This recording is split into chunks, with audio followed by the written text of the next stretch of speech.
এই মুহূর্তে একটি ব্যাপক চাঞ্চল্যকর খবরের দিকে নজর রাখতেই হচ্ছে। দাঁতের চিকিৎসকের বিরুদ্ধে গৃহবধূকে শ্লীলতাহানির অভিযোগে চাঞ্চল্য সুতিতে। দাঁতের চিকিৎসা করতে গিয়ে চেম্বারের ভেতরে এক গৃহবধূকে শ্লীলতাহানির অভিযোগ ঘিরে তীব্র চাঞ্চল্য মুর্শিদাবাদের সুতিতে। অভিযোগের তীর উঠেছে সুতি থানার ছাপঘাটি কেডি বিদ্যালয় সংলগ্ন এলাকার দন্ত চিকিৎসক নাজির মিয়ার বিরুদ্ধে। শুক্রবার সাংবাদিকদের মুখোমুখি হয়ে এক গৃহবধূ অভিযোগ করেন, বৃহস্পতিবার সন্ধ্যা 6টা নাগাদ দাঁতের সমস্যার চিকিৎসার জন্য নাজির মিয়ার চেম্বারে গিয়েছিলেন তিনি। সেই সময় চেম্বারে আর কোনো রোগী উপস্থিত ছিলেন না। অভিযোগ, সুযোগ নিয়ে চিকিৎসকই তার সঙ্গে শ্লীলতাহানি করেন। কোনো রকমে পালিয়ে বেরিয়ে এসে তিনি সরাসরি সুতি থানায় পৌঁছে অভিযোগ দায়ের করেন। পুলিশ সূত্রে জানা গিয়েছে, গৃহবধূর অভিযোগের ভিত্তিতে ইতিমধ্যেই দন্ত চিকিৎসকের বিরুদ্ধে এফআইআর রুজু করেছে সুতি থানার পুলিশ। পুরো ঘটনাটি তদন্ত শুরু হয়েছে। অন্যদিকে অভিযুক্ত চিকিৎসক নাজির মিয়া অভিযোগকে সম্পূর্ণ ভিত্তিহীন বলে দাবি করেছেন। ফোনে প্রতিক্রিয়ায় তিনি জানান, এটি একেবারে মিথ্যা ও বানোয়াট অভিযোগ। সেই সময় চেম্বারে আরও অনেক রোগী ছিলেন। আমাকে ফাঁসাতেই পরিকল্পনা করে এই অভিযোগ আনা হয়েছে। এদিকে গৃহবধূর গুরুতর অভিযোগ, অন্যদিকে চিকিৎসকের জোর অস্বীকার।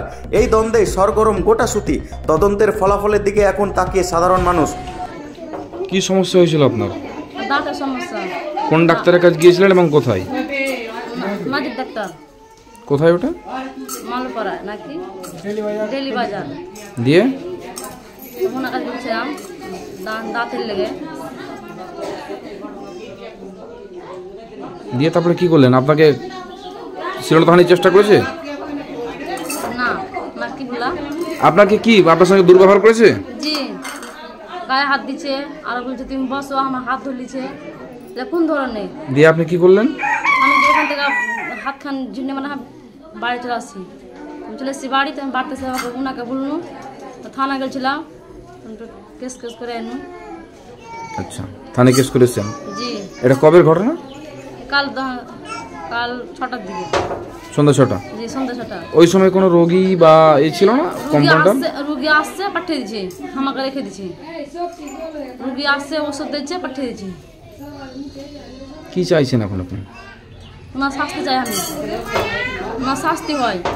আমাকে বললে আজ ওকে বলবে, আজ ওকে করবে, ওকে করবে, ওনার লোভ হয়ে যাবে। ওনার শাস্তি চাই আমি।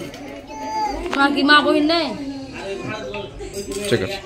যে অভিযোগটা করা হচ্ছে, হ্যাঁ, সেই অভিযোগটার ব্যাপারে কি বলে? একজন মহিলা শ্লীলতাহানির অভিযোগ করছে আপনার বিরুদ্ধে।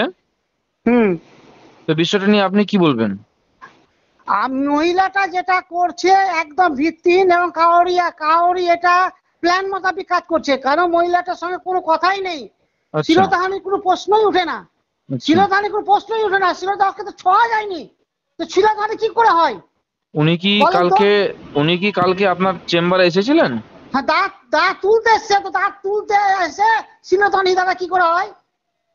দাঁত তুলতে এসে শ্লীলতাহানি কি করে হয়? আর একা কি অনেক পেশেন্ট ছিল? একা আসতো, তাও অনেক পেশেন্ট ছিল। আচ্ছা, তো পেশেন্ট থাকা সত্ত্বেও আমাকে এভাবে ফাঁসানো হচ্ছে কেন? আমার বলছে হাত ধরে টেনেছে। কেন ওই হাত ধরে টানবো ডাক্তার হয়ে? মিথ্যা অভিযোগ বলছেন? হ্যাঁ হ্যাঁ, একদম ভিত্তিহীন এবং কাউরি প্রবঞ্চনায় করছে। এটা কোনো কিছু লোভে হোক, যা কিছু লোভে করছে। ঠিক আছে।